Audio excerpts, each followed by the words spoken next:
another intern named Koi. When she come back home up north Chiang Mai, actually it's very hard for her to express love from God to the mother and father, but she did that, and God moved on her family.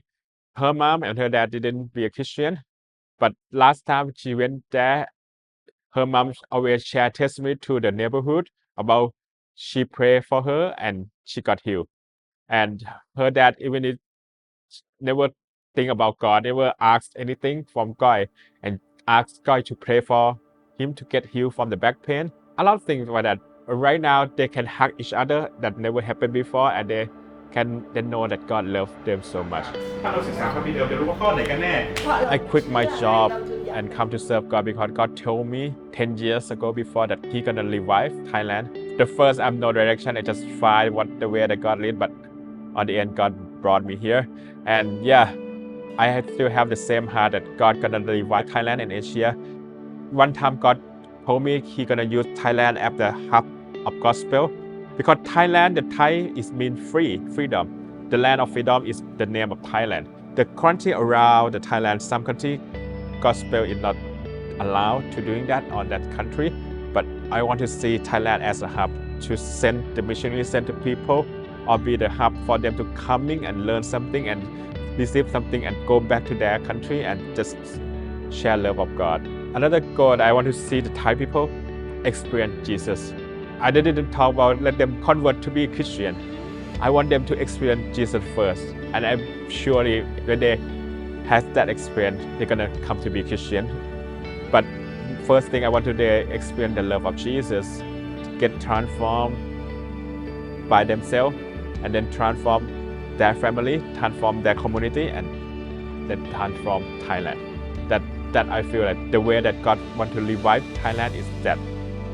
Actually, it started before the internship in Phuket. The first group of people that I have opportunity to disciple them is a church in Lampang. The group of people, around 20, they left the church because of some problem at that church, and they need to find a new church.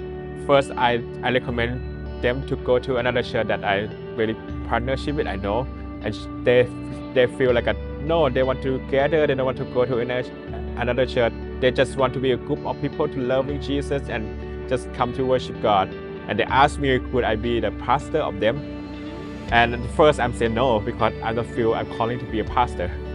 But God just keeping invite me, and I think, okay, God help me. I don't know how to be a pastor. I don't know how to disciple them. And the first thing that I brought to them about to do study is about to know the Father God look like, to know the love of Father God. After that, people change.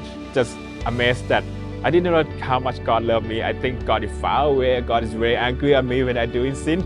But apparently, no, He loved me because I'm a child of God. I'm a son. I'm a daughter of God. Since they know the identity, everything changed. When I saw them transformed by that time, I think this might work in Phuket. So I use something the same to give to the internship, like the same study with the Father heart.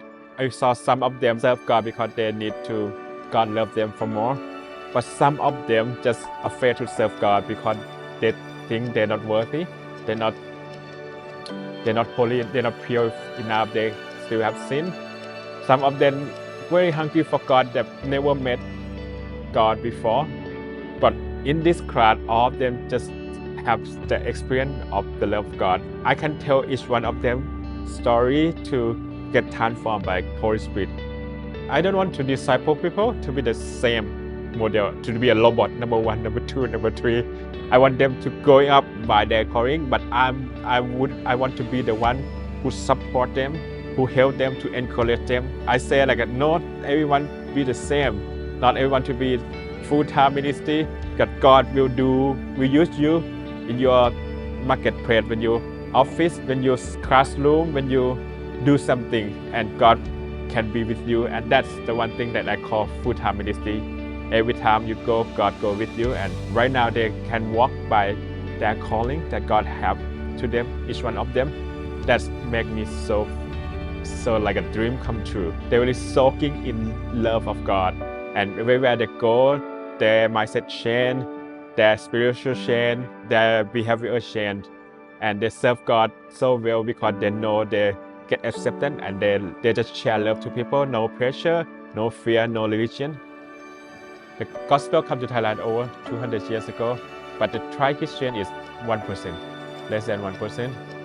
And not because they don't know God, they know God, but they don't receive as Christ, don't receive Jesus as Christ. They just, okay, Jesus is good. Sometimes they, oh, Jesus can heal me, it's good. But they still need another God. And I want them to experience that God be with you.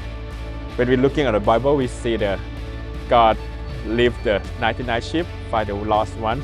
But in Thailand, we have one sheep and lost 99. So I want to be the part of finding 99 lost come to his home.